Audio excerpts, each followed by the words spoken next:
అట్లాంటివి తర్వాత జరగకుండా ముఖ్యమైన విషయం, మీరు అసలు సినిమా నిర్మాణం అన్న దానికి మీరు ఎందుకు దూరంగా ఉన్నారు? దూరంగా లేనన్నా ఉమ్, అనుకోకుండా దూరం జరిగింది. అదే మరి. నా గమ్యం నా నా అదంతా సినిమానే. తప్పకుండా సినిమాలు తీస్తా, తప్పకుండా ఇండస్ట్రీని బ్లాక్ బస్టర్లు ఇస్తా, అందులో డౌటే లేదు. అంటే ఎప్పటి నుంచి మీరు నేను అనుకుంటున్నా ఈ మంచి సినిమా తీస్తే అన్న ఎంట్రీ ఎట్లా ఉండాలంటే, రీఎంట్రీ, ఎంట్రీ కాదు రీఎంట్రీ రీఎంట్రీ, ఎట్లా ఉండాలంటే మామూలుగా ఖైదీ ఉండకూడదు. నెంబర్ 150 లాగా ఉండాలి. అట్లా ఉండాలి, అట్లా తీయాలి. ఏదో సినిమా తీయటం ఎంతసేపు అన్న, రోజు 10 క్లాపులు కొట్టచ్చు. కరెక్ట్. బట్ చిరంజీవి గారితో మీరేమి ప్లానింగ్ అవకాశం లేదా? మీరు అడిగారా? అడగలేదు. ఎందుకంటే ఇప్పుడు మీరు చాలా అత్యంత సన్నిహితులు వాళ్ళ కుటుంబానికి. అన్నీ అట్లా మనం, అది నేను అనుకుంటున్నా కదా, వాళ్ళు అనుకోవాలిగా. అట్లా అదేముంది కానీ, చిరంజీవి గారు ప్రజలు తెలుగు జాతికి సన్నిహితులు. అఫ్ కోర్స్ ఇండస్ట్రీలో ఎవరికి ఏ కష్టం వచ్చినా ముందు నేనున్నా అని రియాక్ట్ అయ్యే మహోన్నత వ్యక్తి మెగాస్టార్ చిరంజీవి. దానిలో డౌటే ఉంది. లేకపోతే జర్నలిస్టులు కరోనా కానీ, టైంలో ఆయన ఒక చేసిన కాదు పనులు కానీ. జర్నలిస్టులు కానీ, ఒక ఏ ప్రొడక్షన్లో రంగం కానీ ఎవడున్నా కానీ, అందుకని ఆయన దేవుడు ఆయనకు అన్ని ఇచ్చాడు, ఆ స్టేటస్ ఇచ్చాడు. మంచిత ఆయన నడుస్తుంటే నేను అంటా కదా, ఆయన ఒక లిమిటెడ్ ఎడిషన్ రా నాయన, లిమిటెడ్ పీస్. అది భగవంతుడు చాలా అద్భుతం. భగవంతుడు సృష్టించిన లిమిటెడ్ పీస్లో కొన్ని, అందులో ఆయన చిరంజీవి అనేది ఒక లిమిటెడ్ పీస్. చిరంజీవి పుట్టాడు, ఆయనతో పాటు వచ్చిన సమకాలీకులు అందరూ, ఆయనతో వచ్చిన వాళ్ళందరూ ఎట్లున్నారు, ఆయన ఎట్లున్నాడు. నేను ఈ ప్రశ్న మొట్టమొదటి మిమ్మల్ని అడుగుతున్నాను. ఈ కంటెంట్ మీద నేను రాసిన కంటెంట్లు ఉన్నాయి, నేను వీడియోలు చెప్పినవి ఉన్నాయి, కానీ వ్యక్తిగతంగా నేను అడగడం అన్నది మీరే మొట్టమొదటి వ్యక్తి. చిరంజీవి గారికి భారతరత్న రావడం మీద మీ తాలూకు ఒపీనియన్ ఏంటి చెప్పండి. రావడం అది ఆయనకు మన భారతరత్న గౌరవించుకున్నట్టు అని ఫీల్ అవుతాను. ఎందుకంటే ఆయనకు అర్హత ఉంది అన్న. ఆయన భారతరత్న మనం గౌరవించుకోవాలంటే చిరంజీవి గారు అంటే ఇవ్వాలి. ఏంది సార్, ఎక్కడ మనిషి ఆయన, ఏంది ఆయన బ్యాక్గ్రౌండ్ ఏంది, ఆయన ఎక్కడి నుంచి వచ్చాడు, ఏం వచ్చాడు, ఒక కాంట్రవర్సీ ఉంది ఆయనకి, ఒక వ్యవహారం. మన భారతరత్న గౌరవించుకోవాలంటే చిరంజీవి గారు లాంటిని చూస్ చేసుకోవాలి. కరెక్ట్. ఆయన బ్లడ్ బ్యాంక్ పెట్టుకున్నాడు. బ్లడ్ బ్యాంక్ కాదు, ఒకటి కాదు, ఒక క్యారెక్టర్ ఏంటి, ఒక అచీవర్, ఒక మనిషి, ఒక మానవత్వం, ఒక మంచితనం, ఒకడిని సమాజ సేవ అని పక్కన పెట్టన్నా. చాలా మంది అన్ని చేయటం కాదు, ఆయన మనసు ఒకటి చెడు కోరుకోడు. ఆయన మనసు ఒకటి చెడు కోరుకోడు. ఆయన డెఫినెట్గా వస్తుంది. అంటే బాలయ్య బాబు గారికి పద్మవిభూషణ్ అని అదొకటి న్యూస్. ఇప్పుడు నెక్స్ట్ చిరంజీవి గారికి భారతరత్న అన్న దాని మీదే చర్చలు సినిమా ఇండస్ట్రీలో చాలా వేడిగా వాడిగా జరుగుతున్నాయి. అర్హత ఉంది, వస్తుంది 100%. నాకు నమ్మకం ఉంది. ఎందుకంటే భారతరత్న వయసు మా సచిన్ టెండూల్కర్ కూడా భారతరత్న ఇచ్చారు కదా. చిన్న కుర్రాడు కదా, 200% వస్తున్నా. 200% మెగాస్టార్ భారతరత్న వస్తుంది, తీసుకో. అవును. ఈ మన తెలంగాణలో అవార్డుల గురించి అసలు మాట్లాడట్లేదు. చేస్తున్నారు బట్టి అన్న మొన్న 4-5 మీటింగ్లు పెట్టాడు. గద్దర్ అవార్డ్స్ అని పెట్టారు. సార్, నా కొడుకులు మమ్మల్ని సరిగ్గా అంటలు, కానీ చాలా మంచి గవర్నమెంట్ అన్న, కాంగ్రెస్ గవర్నమెంట్. ఎవరికైనా యాక్సెస్ తలుపు తీసుకుని వెళ్ళొచ్చు అన్న. మీకు అర్థం కావట్లా, ఎవరి దగ్గర తలుపు తీసుకుని వెళ్ళొచ్చు. మీరు మరీ ఎక్కువ అందుబాటులో ఉంటే విలువ ఉందన్నట్టు, మా మంత్రులు మా ముఖ్యమంత్రి అందుబాటులో ఎక్కువ ఉండటం వల్ల ఎవరు పడతాడు మాట్లాడుతున్నారు. కానీ మా వాళ్ళు కూడా చిన్న చిన్న తప్పులు అదే ఆఫీసర్లను కంటిన్యూ చేసి వాళ్ళు చేసినట్టుగా దాని మీద మాకు ఉంటుంది. కానీ కాంగ్రెస్ బ్యూటీ ఎంత గొప్పదండి. కాంగ్రెస్ పార్టీ ఎవరినైనా అద్భుతంగా చేస్తే ఒకటితో.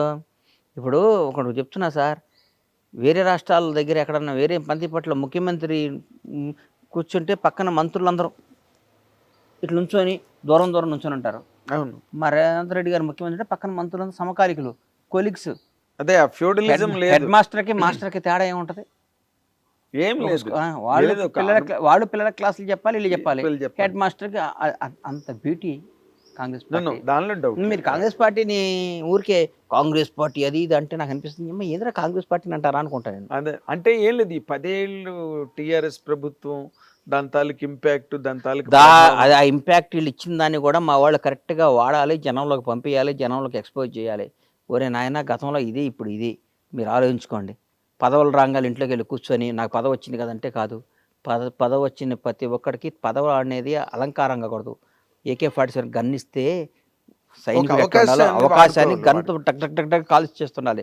శత్రు శేషాన్ని నాశనం చేయటమే పదవి. Correct correct. శత్రుశేషాన్ని నాశనం చేయకుండా పదవరాంగాలు ఇంట్లో పడుకుంటే ఎట్లన్నా? కాదు, యుద్ధం చేయడానికి అది ఒక ఆయుధం. ఏదో ఆయుధానికి మీకు ఇచ్చిన లైసెన్స్ అది. ఎగ్జాక్ట్. AK-47 మీ చేతిలో పెట్టారు. AK-47 చేతిలో ఉన్నప్పుడు ఎందుకు ఊరికే తుడుచుకొని పెట్టుకోవడానికి కాదు, AK-47తో శత్రువులను కాల్చేయమని చెప్తున్నారు. కాదండి, కాల్చండి మీరు. కాదు కాదు, మీరు నేను ఇప్పుడు మీ ఇందాక మీ రూమ్ లో చూశాను, అన్ని పుస్తకాలు ఒక లైబ్రరీ లాగా మీరు బుక్స్ చదువుతారా? నాకు ఇష్టమైంది అదే అన్న. అవునా? నేను రోజు 4-5 పేజీలను ఏదో ఒక బుక్ చదువుకుంటాను, నాకు ఇష్టం. అదే మీ అంతే మీ మాటకారితనం కదా. నా బుక్ చదివితే ఏదో వాస్తు చరిత్ర అన్న గొప్పదే నాగేంద్రన్న. పెద్ద పెద్ద వాళ్ళు చాలా గొప్పవాళ్ళు అన్న. వాళ్ళు రాసిన ప్రతి వరడు మనం ఎప్పటికి అప్డేట్ కావాలన్నా. మన చిన్నప్పుడు మనకు హైదరాబాద్ వచ్చిన కొత్తల్లో ఫోన్ వచ్చిన కొత్తలో నోకియా అని ఒక ఫోన్ ఉండేది. అవును, నోకియా. గుర్తుంది. ఎందుకు లేదు ఇప్పుడు ఆ ఫోన్ ఎందుకు లేదండి ఇప్పుడు? ఎన్నో మారిపోయి వెర్షన్స్, ఎన్నో మారిపోయి కదా. యాపిల్ ఫోన్ ఇప్పుడు 16వ వెర్షన్. అవును. ఆ యాపిల్ ఫోన్ రాగానే అక్టోబర్లో వస్తుంది, సెప్టెంబర్లో అక్టోబర్లో ఒక 1 మంత్ నుంచి నాకు ఫోన్ కావాలి, ఎందుకు యాంగ్జైటీగా ఉంటాం? అప్డేట్ చేస్తాడు. మనం కూడా అప్డేట్ కావాలన్నా. మనం యాపిల్ ఫోన్ అప్డేట్ అయితేనే దానికి అంత పిచ్చి. మనిషి అప్డేట్ కాకపోతే ఎవడు పట్టించుకుంటాడన్నా? మేము 20 ఏళ్ల ముందు నోకియా ఫోన్ ఇట్లా కొనుక్కున్నామండి, చాలా సెంటిమెంట్ అండి. ఆ ఫోన్ రాగానే నాకు బ్లాక్ బస్టర్ వచ్చిందండి, ఆ ఫోనే వాడతానే అండి అంటే కుదరదు. ప్రతి మనిషి, ప్రతి హీరో, ప్రతి డైరెక్టరు, ప్రతి నిర్మాత అప్డేట్ కావాలి.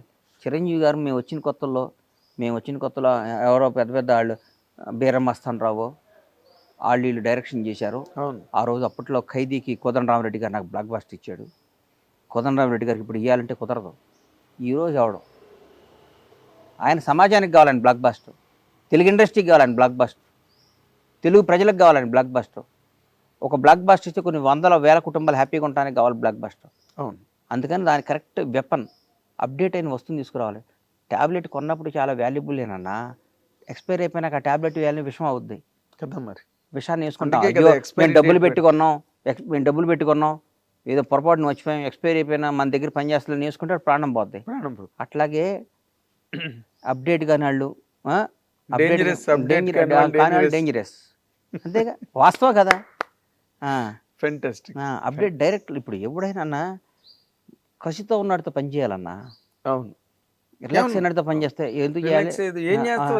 నాకు బ్లాక్ బాస్టర్ నా చేతిలో ఉందండి, నేను బ్లాక్ బాస్టర్ నేను చెప్పింది జరగాలి, మనం చెప్పింది జరగాలనుకున్న వాడికి బ్లాక్ బాస్టర్ వస్తుంది.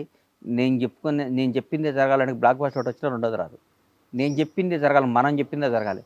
నేను చెప్పిందే జరగాలి అని సినిమాలు తీసిన వాళ్ళు చాలామంది అధపాతాళం గెలిపోయారు. నేను చెప్పిందే జరగాలనుకున్న వాళ్ళు రాజ్యాలు కోల్పోయారు. నేను చెప్పిందే జరగాలనుకున్న వాళ్ళు ఆస్తులన్నీ కోల్పోయారు. మనందరం కలిసి చేయాలనుకున్న వాళ్ళు ఈరోజు కూడా నెంబర్ 1 ఉన్నారు. ఉదాహరణ అదానీ కంపెనీ కానీ, అంబానీ కంపెనీ కానీ, ఏదైనా కానీ టీం వర్క్ అనేది గొప్పదన్నా. నేను ఒక్కటి చెప్పింది జరగాలి, మీరందరూ చేయండి అంటే